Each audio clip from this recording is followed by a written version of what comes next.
Fright, starring Susan George. You won't hear a sound here. Well, apart from the occasional ghost or poltergeist. Jim. George Cole. And Dennis Waterman. Look, I don't know what you're going on about. Did you really see someone? Yes, I did. She's a sensible girl. She won't be frightened. Something wicked this way comes. Friday on Night Time. Fright. In lighter mood, next on Night Time, a new series looks around the ITV network for magazine items covering a wide range of interests collected together in Pick of the Week.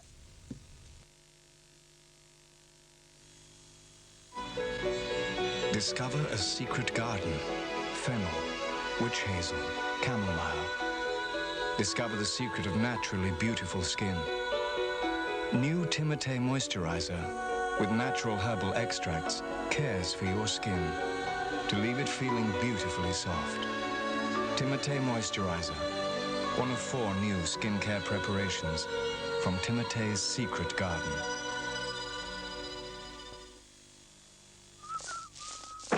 How would you like it? Year after year of the same old stuff. Why don't you try something different for a change? Like these. New colour-all textured vinyls. They're easy to put up, they're tough, and they come in lots of great colours and designs. Now that's more like it. What is it? That's my nose. Beautiful textured vinyls. From Colour-Roll, of course. Join me on The Buzz, Britain's liveliest live chat line 24 hours a day. It's fun, friendly, even crazy. It's The Buzz. Phone 0898 444 898. Unbelievable. How often do we clear out this cabinet? We don't clear it out at all. Look, I've got a headache, I'm late for work. I can't find the paracetamol. What's this then? Anodine. Anodine paracetamol. Why didn't you say so in the first place? Oh, look at that. Easy to swallow. New from Anodine, paracetamol with a micro-thin coating. I'm off. Have a good day. I will. You will. New Anodine paracetamol, strong on pain, gentle on you. Just for the look of it, the feel of it, just for the taste of it, Diet Coca-Cola. Now 1-calorie Diet Coca-Cola tastes even better with 100% NutraSweet. Just for the shape of it, just for the ooh yeah, Diet Coca-Cola. Just for the look of it, from Coca-Cola. Just for the taste of it, Diet Coca-Cola.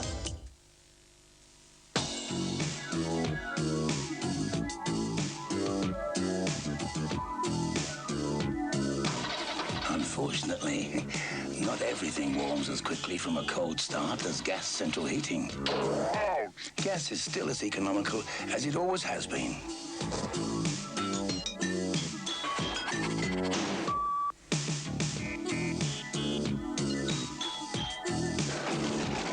So it's hardly surprising that over 10 million homes would be loath to change.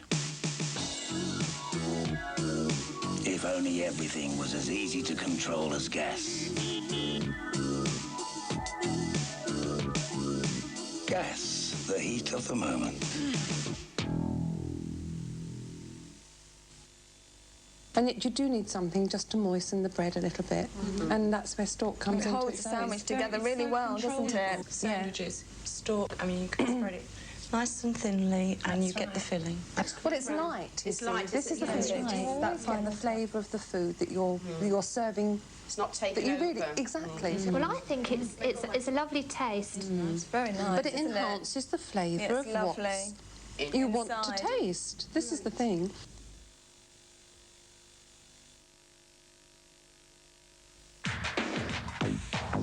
Night time. Maybe if you stay in the morning, you'll change your mind. Change your mind. Turn on. Night time. Tune in. Round out. Night time. We keep imagining that time is our enemy, but it's not. Night time. I'm home. Night time. Now on Night Time, let's look around the regions and take our pick of the week.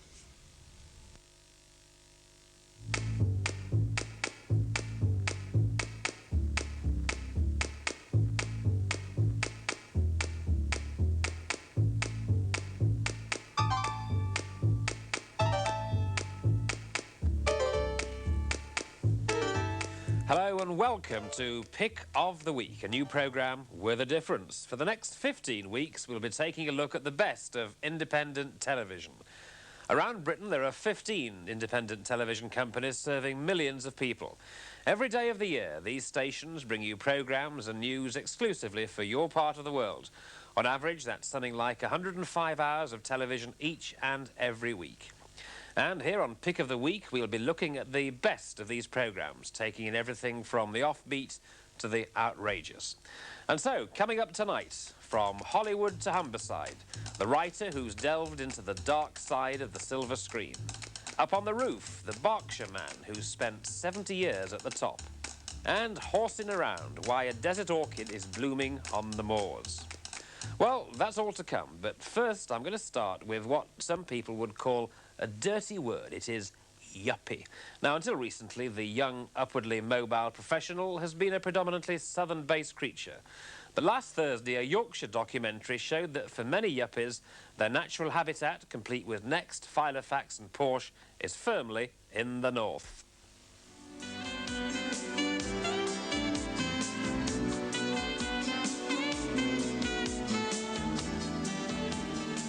It's August the 1st and the new F-registered Porsches are ready for their new owners. Successful people indulging their passion for £50,000 status symbols.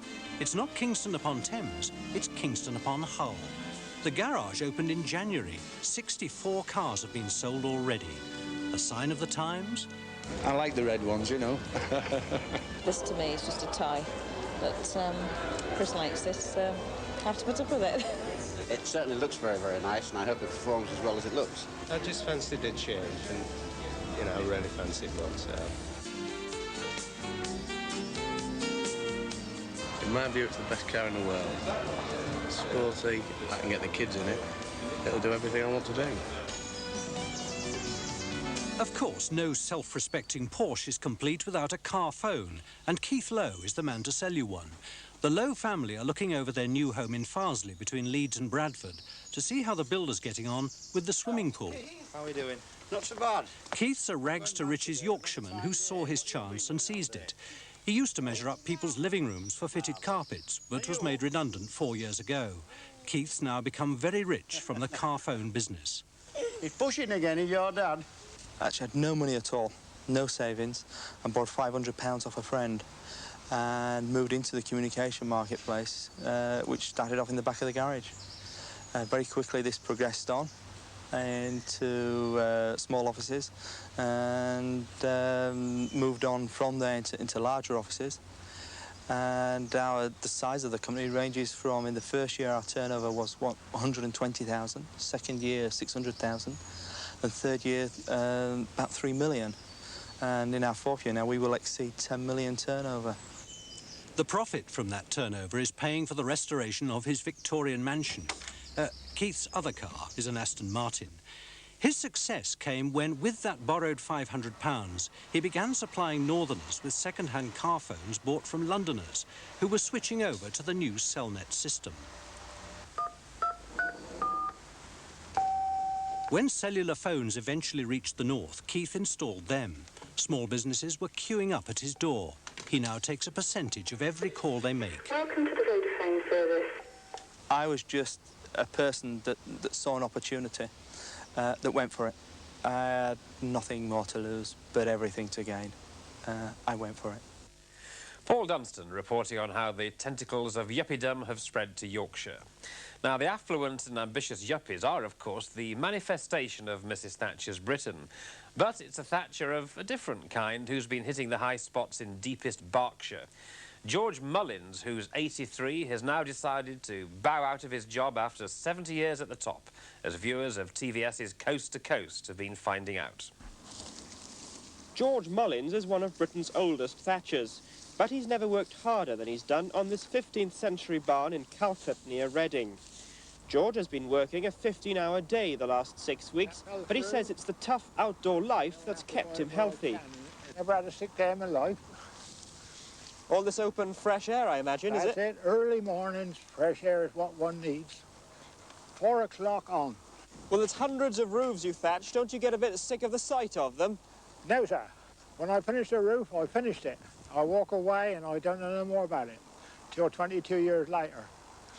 George has been thatching for 70 years. He learnt the skills from his father. He's been using this Bedford lorry for the last 40 years to get him and his ladders to hundreds of old cottages and barns across the country. Thatcher's Britain really is booming. In George's part of North Hampshire, there used only to be 5 thatchers, and now there are 20. And you can even get a course to learn the skills for £12,000. I think there must be lots of money in it, but in my case, I'm afraid there's a living, yes, a very good living, but that's all. This was the second time he'd thatched this barn. The first was 22 years ago. But George now accepts he can't keep going at this furious pace. I've always been used to this work, going like hell, keep going, and it comes natural. I really don't believe that I really work hard, but I don't know anybody else would do the same job. In all the time you've been thatching, you've seen a few changes in the countryside from on top of cottages, haven't you? You see other people's business, which is no business of yours, or mine, this case might be. You see, you look around here, you can see all sorts, you can see what somebody's doing. If somebody's helping, somebody got a bonfire over there. Somebody's helping somebody do something else. Somebody running across a lawn, wonder what they're running for. One don't know, but you do see these things. He'll be handing over more work to his partner, who is one of Britain's few women thatchers, and to his nephew. And from now on, he says, he'll only come out to thatch when the weather's fine. Well, while George has been putting a roof over people's heads for something like 7 decades, a Hampshire couple have spent nearly 30 years building a home of their own. The trouble is, it's still not finished. Well, Melanie Bradley, again of TVS, reports on the house that's still not a home. Farmer Eddie Marsh and his wife Mary decided to live in a caravan while they built their own dream home alongside. They just didn't think it would take so long. It's 29 years since they bought their bit of land at North Waltham near Basingstoke and started to build a house, but it still isn't quite finished. Their children have grown up and left for homes of their own, but Eddie and Mary are still waiting to move in. We had to earn as we went, you see. You had to earn the money before you can spend it, innit? And we didn't want to borrow none, so what's there is our own.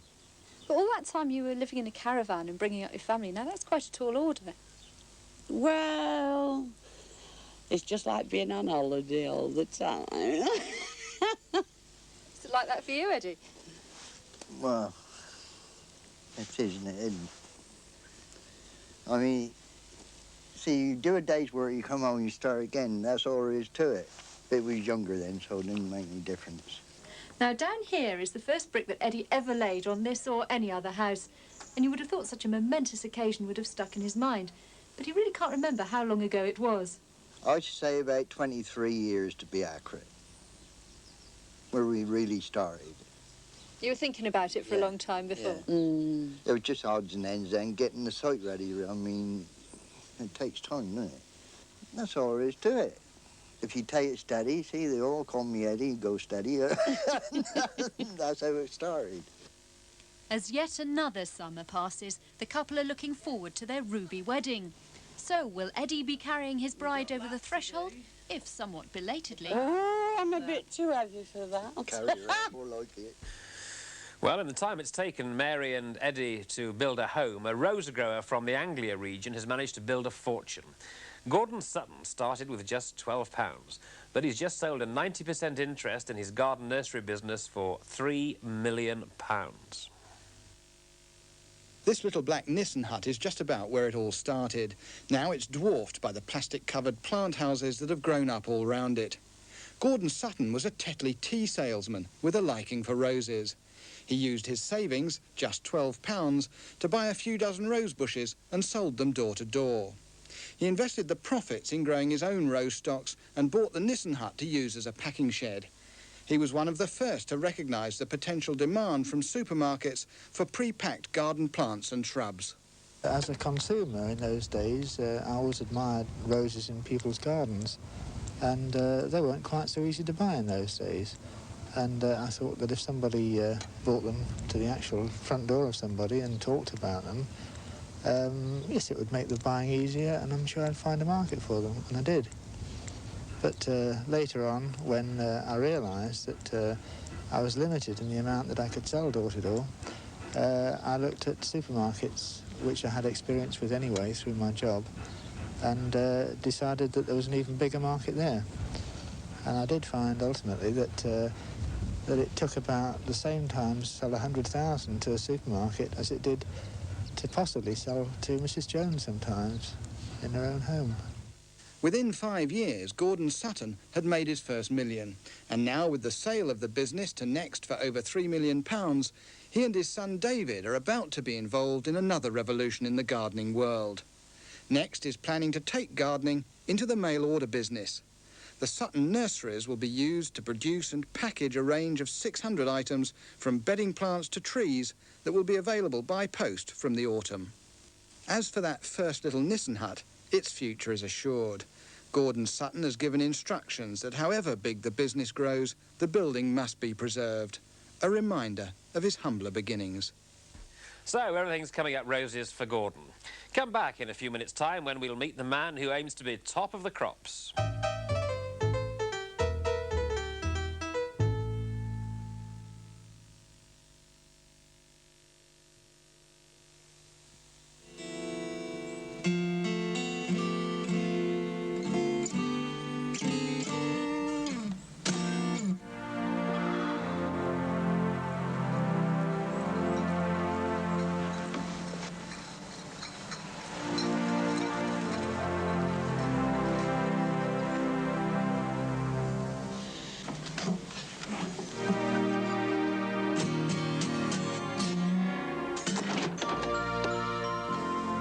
You know, Greta, there's only one thing to do at a time like this. Turn to the bottle, mate. Bored? Pick up the phone now and call Speakeasy 0898 444 888 and talk to people all over the UK. Just ring 0898 444 888. Your search for replacement windows and doors will end with Storm Seal. Perfected by computer with styles to suit every home. Storm Seal. Built to stand the test of time. Eye of newt and toe of frog. Wing of bat and tongue of dog. And 3 spoons of sweetener. That'll taste disgusting. Some sweeteners won't cook at high temperatures, but Sweetex uses NatriBlend, so all your cooking tastes wonderful. Still needs a little something. Sweetex. Now you can have your cake and eat it.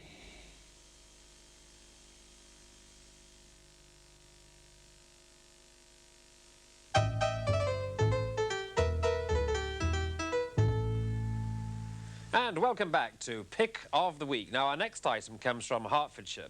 And actually, it's quite appropriate for Pick of the Week because this is the time of the year for fruit picking. And a farmer from Harpenden has come up with a novel way of selling his apple crop. He doesn't just let people pick their own. He rents them an entire tree, as Penny Smith of Thames News has been finding out. British apples are always being pipped to the supermarkets by cheap imports. So here at this orchard near Harpenden, Steve Wesley Smith decided to try out a new idea, renting a tree. You choose one of 5 varieties, Spartan, Discovery, Cox, Chivers or James Greaves, and then the crop for that year is all yours. It's better than pick your own because you don't get the public demolishing everything in their quest for the best. And if you've got more than you want, you can have the rest crushed at the old wooden juice press. The scheme's taken off to such an extent that 1,000 trees are now rented out of 5,000.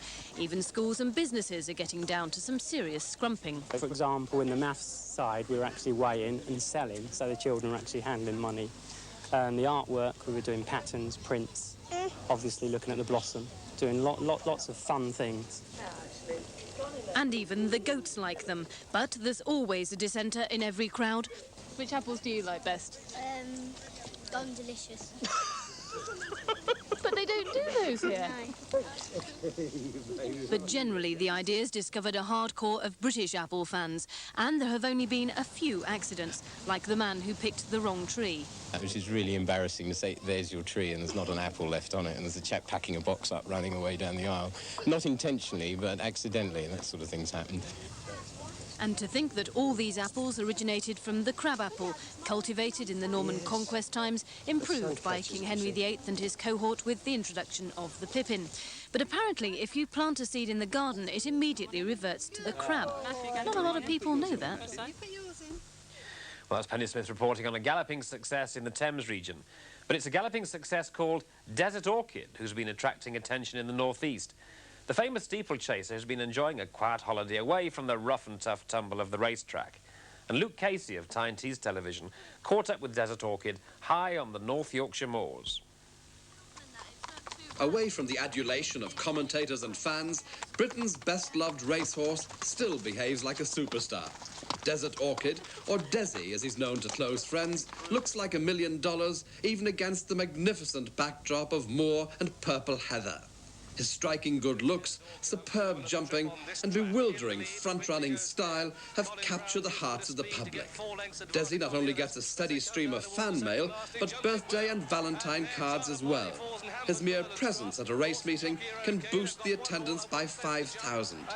The 9-year-old gelding has won 21 of his 48 races and has rarely been out of the frame, despite having to carry more weight than his rivals most of the time. Storms up the hill, Steers was in second place, Berners crosses back in third, Catchphrase in 4, and Desert Orchid the top weight, getting a tremendous reception. He's going to win this, and at the post, Desert Orchid, pat on the neck from Colin Brown. He's done it well. His owner is a screen scriptwriter, 36-year-old Richard Burridge, and he's brought Desi north from David Ellsworth's Hampshire yard to his own secluded home in the Dales for a well-earned holiday. I first saw him, the first time I saw him in the field, he was a 2-year-old. Up to then I'd see him in a box, and he was, something was bothering, a wasp or something. Anyway, suddenly he took off across the field, and he's the most wonderful mover, and that bell went off very loudly at the back of my head, and I negotiated a controlling interest in him on the way back from the field. But, I mean, he is still a wonderful mover. Very athletic. Even at the walk, he's very athletic, you can see. I suppose the only other horse you could compare him to in the place he holds in people's affections, it would be Red Rum. Yes, I think Red Rum's still more famous than he is. Probably they have similar qualities. I mean, Desi is the most appalling show-off. I mean, he's just always grandstanding, and he plays the gallery. We've had 1 or 2 photographers up here recently, and he's looking around for them the whole time. As soon as he spots them, even if they're 100 yards away, he pricks his ears and starts walking out properly. He's terrible. How would you describe him as a character? Well, he's a different character on the racecourse than the one he is at home. And on the racecourse, I think everyone who's watched him run would know him as well as I do, that he's an enthusiast, he's tough, and he's a spectacular jumper. And here at home, he's, well, people keep asking me how long